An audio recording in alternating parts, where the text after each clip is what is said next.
You are all weirdos.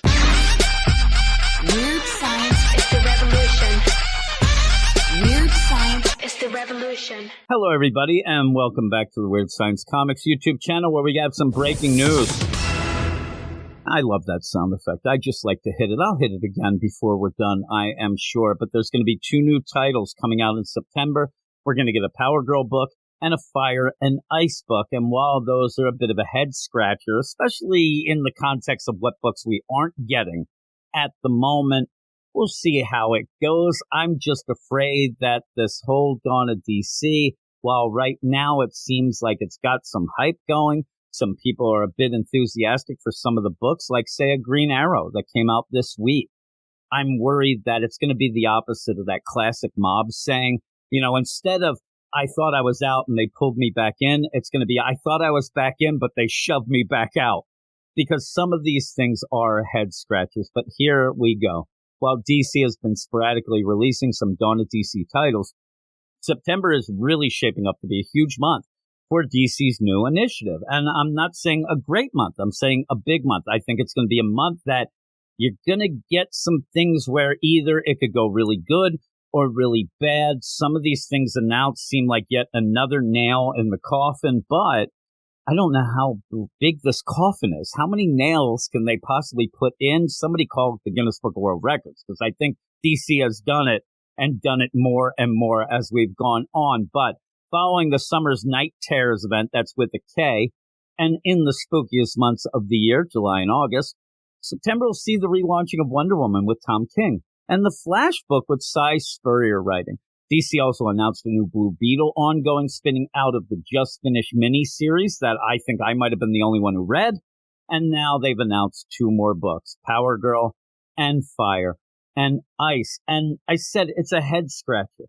You're there in a meeting at DC and people are kind of throwing around, what books do we need to have out right now? Somebody, speaks up, hey, I want an Aquaman. No, screw you, no Aquaman. How about like a Justice League? No. Oh, how about Fire and Ice? You just passed the test, buddy. You get it. Fire and Ice? I mean, the books that we don't have, and then we get a Fire and Ice book, and even so, a Power Girl book spinning out of 3 awful issues in the Action Comics anthology deal. I don't get it. Leah Williams, how can you fail upwards this quickly? I don't get it. Dawn of DC is expanding again with 2 new titles starring cult classic DC heroes in a new, quote, modern context. And I will put that through the bullshit meter. Beep, boop, beep, boop, boop. It just told me modern context means we're going to change the characters to not even resemble what you know them as, only because our writers have no damn clue what anybody is or whatnot. They've done no research, haven't read any back issues, have no idea what these characters are about. So we're allowing them to have a clean slate and just change shit willy-nilly because they want to. Modern context. In this case, a title featuring Power Girl and one featuring the duo of Fire and Ice, both spinning out of May's upcoming Power Girl special #1. Now again, Fire and Ice, not a well-known duo, though the people who know them love them. You know, I know them from the JLI book. Unfortunately, they were just featured in that Tom King Human Target in such a hateful way, but this isn't connected to that. But still, people don't know Fire and Ice, so maybe you can change things a little, but still, why? These characters are getting a book because of a reason, because they're characters that some people do like, so why end up changing them with a modern context and screw that over? I mean, we've seen things happening with, say, a Tim Drake. That didn't go over too well, right? Yeah, there you go. But you have this stuff coming up. The Power Girl story, though, and Leah Williams, that is just a train wreck. How is this ending up getting so many? Because we're going to go through the hoops you're going to have to jump through, the path of crumbs you'll have to follow to get to this book in September. And I don't know who will be besides me, because I'm a dummy. First up, the new Power Girl title by writer Leah Williams and artist Eduardo Ponsica brings the Kara Zor-El of Earth 2, who now goes by the name of Paige, further into the fold of the Superman family, with Kal-El's alt-reality cousin being enlisted to take on an ancient Kryptonian threat that arises following the events of DC's upcoming Night Terrors crossover. Okay, so to get everything you need to know to get to this book in September. You have to read those 3, stories that were in Action Comics. Where Paige, Power Girl, ended up having the psycho powers to go mind therapy with nonsense, right? So you have to read those 3. If you have already read them, congratulations. You did it. You made it through it. We've all fought that battle. Now we have to go to the Power Girl special, #1 in May. So you got to get a special issue. All right, let's see what this is all about. Then you have to go to the Night Terrors and read the Leah Williams stuff there. I mean, how many things can somebody read from Leah Williams before their mind explodes? There you go. And then you go to September and read the series, which they don't say these are ongoing or mini, but please, these can't be ongoing. They can't be. And even then, if they're mini series, by issue 4, nobody's going to be reading these. Nobody at all. But just the hoops we're going to have to jump through to get to that Power Girl thing, and the hoops for something that is really, really one of the worst stories that I've read in the last couple of years. But I keep saying that. That's the problem with DC right now. A lot of good books at the top and a lot of shit at the bottom. And I keep saying each book that I read, it's like each one's the worst than the last. But then in Fire and Ice, Welcome to Smallville by writer Joanne Starr, artist Natasha Bustos, colorist Tamara Bonvillain, and letter Ariana Mayer, the 2 eponymous heroes find themselves forced to lay low in Superman's hometown after a disastrous incident in Baltimore. Nothing good goes on in Baltimore, I'm telling you. Puts them under intense scrutiny to the point where they're even considering calling Ice's ex-boyfriend Guy Gardner for help. Oh, here we go. I love Guy Gardner. Guy Gardner's rough around the edges. Guy Gardner isn't the nicest of guy until you realize that he is, until you realize that instead of being somebody who, I'm so good and I'll always do the good thing, that's why I'm a hero. Guy Gardner makes the decision to be a hero, even though everyone shits on him constantly. I just go to those characters anyway. I really love Damian Wayne for the same reason. The idea that they have this rough exterior to hide the gem within.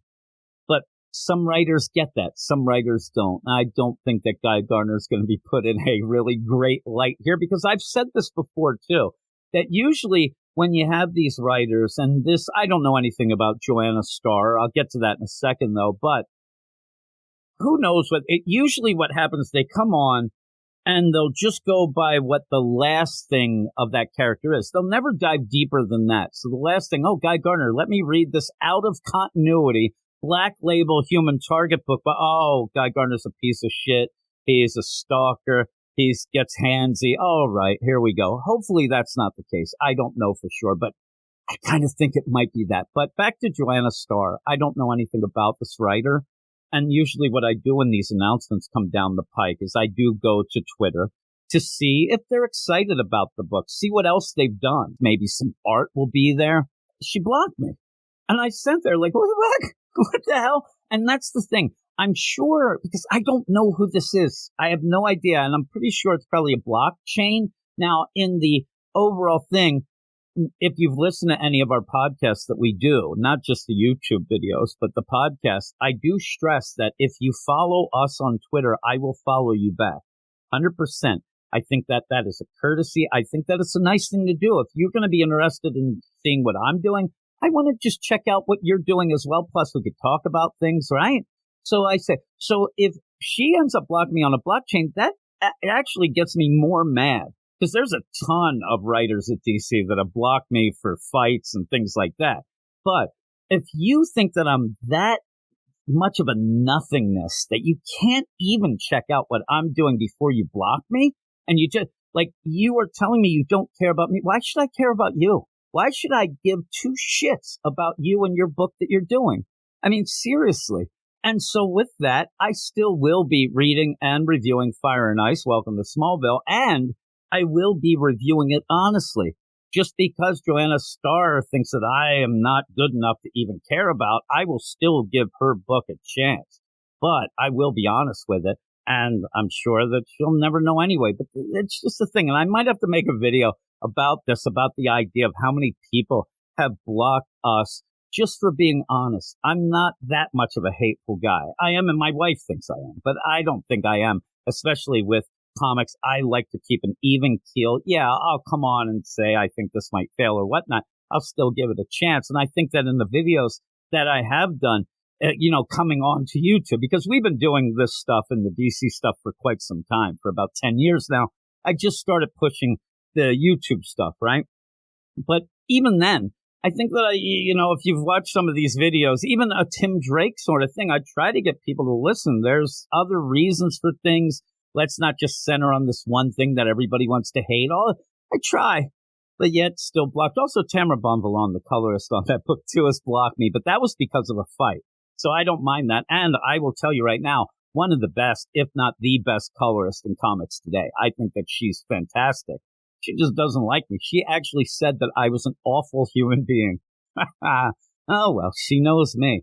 But yeah, all of that all rolled up into one, and now I got it all over the place. But I might have to do a video right after this about why DC hates my guts. But all of that, I still will give these books a try. The big play here, though, is the head-scratching deal of why are we getting these books before some others? Poor Eric Shea that I do the DC Comics stuff with, guy just wants a Firestorm book. He can't get that, but yeah, we get Fire and Ice. I'll just tell him, I'll say, well, Fire, yeah, there you go. But I hope that these things are good. I'm not hoping that they fail. I hope they're good. I'm just worried they will fail just because of some of the things that have led up to it, like the Leah Williams with Power Girl. And also Fire and Ice just aren't that big. But there you go. Maybe we'll get more and more announcements. I do think that we'll get more and more books in September. And maybe it will start feeling, and I know this will turn people off, but maybe we'll get a new 52 feeling, not in the way of just changing everything, but in the way of we'll get some niche books for people. I mean, I never thought when I started reading in the new 52 that I would love, say, a Frankenstein Agents of S.H.A.D.E. Who would have ever thought that that would be a book that you would love? Or say something like a Demon Knights. These books came out of nowhere for me, at least, and I love them. So there's always that chance. I just hope that we don't get more of this, quote, modern context. The books that are doing well right now are the books that seem to be catching and latching on to the past, maybe changing things slightly, but in a fun way and in a way that is celebrating the characters and the teams, not just throwing, crap on them because you think that was toxic back then, so you're going to change things. I hate that, but that's that. I've gone on way too much. I'm going to go off and make that other video, though. So thanks, everybody. Please subscribe to the channel if you already haven't. Like the video, enable the notifications. Let me know what you think of these two books or everything about what's happening in September, all of that jazz. So there you go. I will talk to you all later. You are all weirdos. Weird science is the revolution. Weird science is the revolution.